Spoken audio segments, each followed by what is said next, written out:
लेखक बाळ पंडित यांच्याबद्दल आपण थोडंसं सांगूया। बाळ पंडित यांचा परिचय करून घेऊ। पाठाचे लेखक बाळ पंडित यांचा कालखंड 1929 ते 2015। हे प्रसिद्ध लेखक म्हणून त्यांना ओळखलं जातं। विशेष करून क्रिकेट सामन्यांचे समालोचक म्हणून त्यांना आपण ओळखतो। अशा कॉमेंट्री करणाऱ्या समालोचक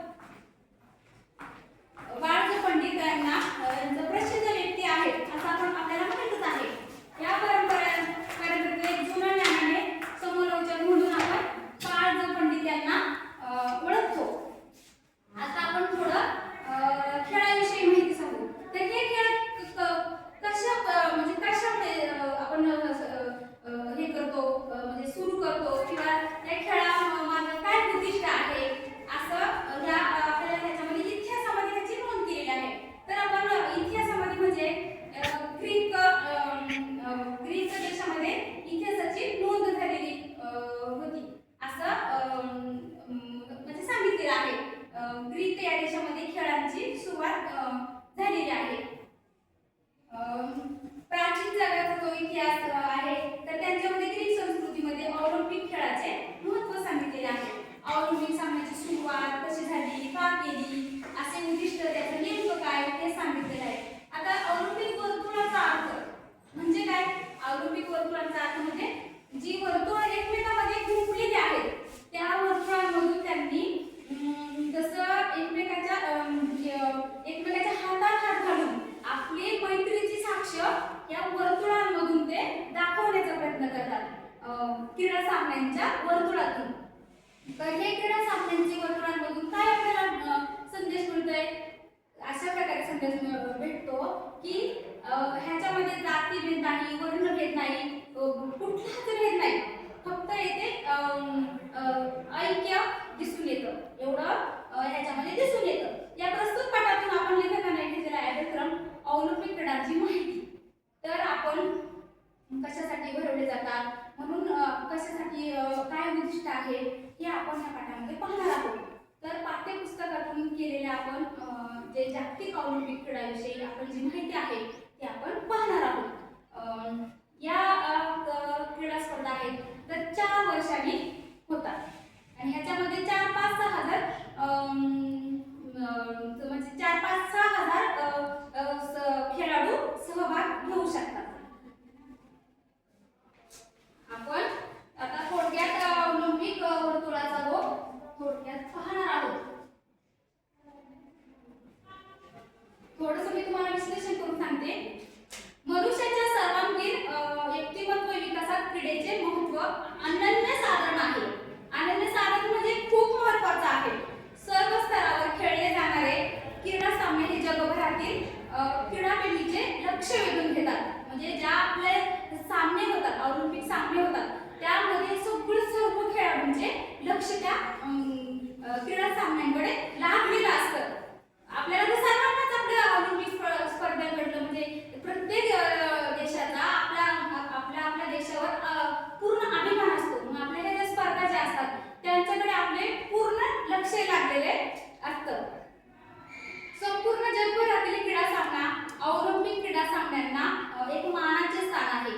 ऑलिम्पिक सामन्यामध्ये ह्या ज्या स्पर्धा होतात त्यामध्ये पूर्ण जे सामने होतात त्यामध्ये पूर्ण अव्वल स्थान या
तरी पण गर्दी कुठेच नव्हती, सगळी व्यवस्थित सोय केलेली होती. एरवी आपल्याला रस्त्यामध्ये किती गर्दी, किती ट्रॅफिक हे ते असते, परंतु ह्या ज्या सामन्या आहेत त्या सामन्यात जी जी जी व्यवस्था केलेली असते ती एकदम व्यवस्थितरित्या असल्यामुळे त्यांना अडचण मुळीच नव्हती. येण्या जाण्यासाठी वेगवेगळे रस्ते होते.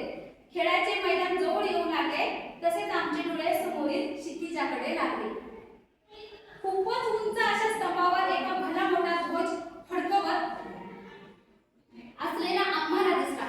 क्षितिजावर उंच असलेला एक भला मोठा ध्वज आम्हाला फडकवत असलेला दिसला. ऑलिम्पिक सामन्यांचे ते स्वतंत्र निशाण होते. ध्वजावरील पांढऱ्या शुभ्र पार्श्वभूमीवर लाल, पिवळ्या आणि हिरव्या निळ्या रंगाच्या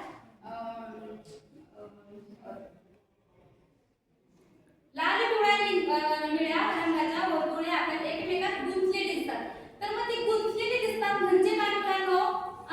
त्या वर्तुळांमध्ये ती एकमेकाला आपल्या मैत्रीची साक्ष देतात. हे ह्या वर्तुळांमधून दिसतं. ध्वजावरील पांढऱ्या शुभ्र लाल, पिवळ्या आणि ही मैत्रीची साक्ष जगाला देत असतात.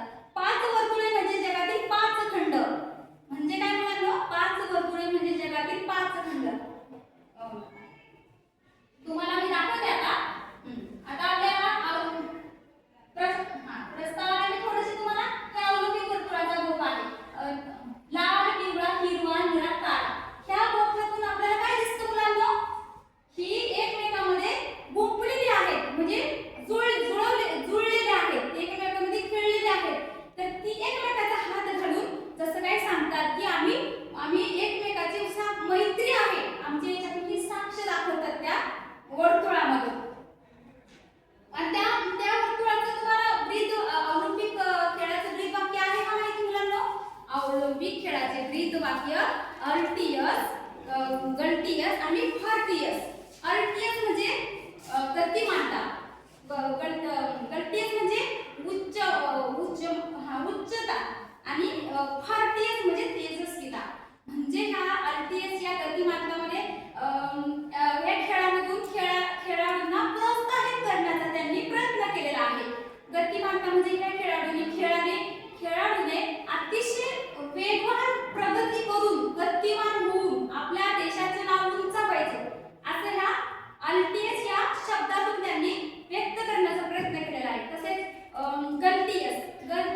पब्लिक ते बसली पाहिजे अशा प्रकारे तेथे त्यांनी व्यवस्था अत्यंत व्यवस्थित पद्धतीने त्यांनी केलेली असते.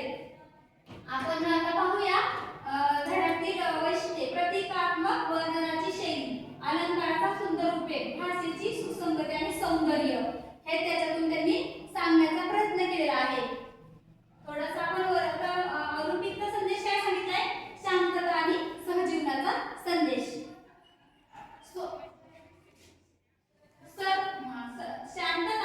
सर्व मानवजात एक कुटुंब आहे ही भावना. मी तुम्हाला सांगितल्याप्रमाणे ह्याच्यामध्ये कसं इथे कुटुंब जरी नसलं तरी आपण इथे सर्व एक आहोत ही भावना त्या औरुपिक वर्तुळाचा गोप या पाठातून आपल्याला पाहताना दिसते. आता शिकण्याचे उद्दिष्ट काय आहे? औरुपिक वर्तुळाचे प्रतिकात्मक अर्थ समजून घ्यायचा आहे. तर तो मी तुम्हाला थोडक्यात सांगितलं आहे.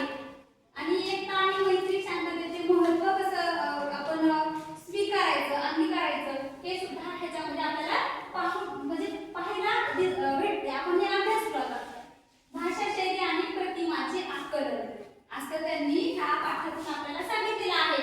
म्हणजे कशा प्रकारचे विद्यार्थी. आता तुम्हाला औरुपिक वर्तुळाचा एक पोस्टर तयार करायचा आहे आणि जागतिक ऐक्य या विषयावर एक छोटंसं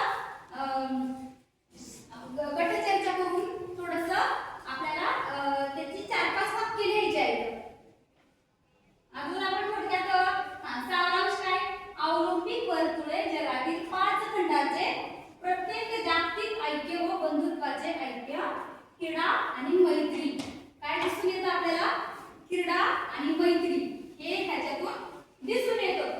तर आता तुम्हाला दिसतंय ह्याच्यामध्ये स्लाइडमध्ये वर्तुळाचे गोप दिसतात, उद्घाटन झाल्याचे ते चित्र दिसतात, मोठे मोठे आपले जे सर्वांच्या बसण्याची सोय जी केलेली आहे ते आपले ते सेट ते सुद्धा त्यांनी व्यवस्थितरित्या त्यांनी तिथे हे दाखवण्याचा प्रयत्न केला आहे. आणि हातामध्ये आपले ध्वज घेऊन की आपले क्रीडा सामने म्हणजे जे खेळाडू असतात ते आपले अभिमानाने ते उंच घेऊन खूप आनंद व्यक्त करत असतात.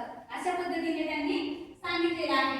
तर मग मुलांना तुम्हाला औरुपिक वर्तुळाचा गोप हा आपण अभ्यासला समजलंच असेल ना तुम्हाला आता औरुपिक वर्तुळाचा गोप. तर मग आपण उद्या पाहूया. मग आजचा धडा संपलेला आहे. तुम्हाला काही प्रश्न जर असतील तर मला विचारा. किती मिनिटाचा व्हिडिओ? 14 करू का बंद? 14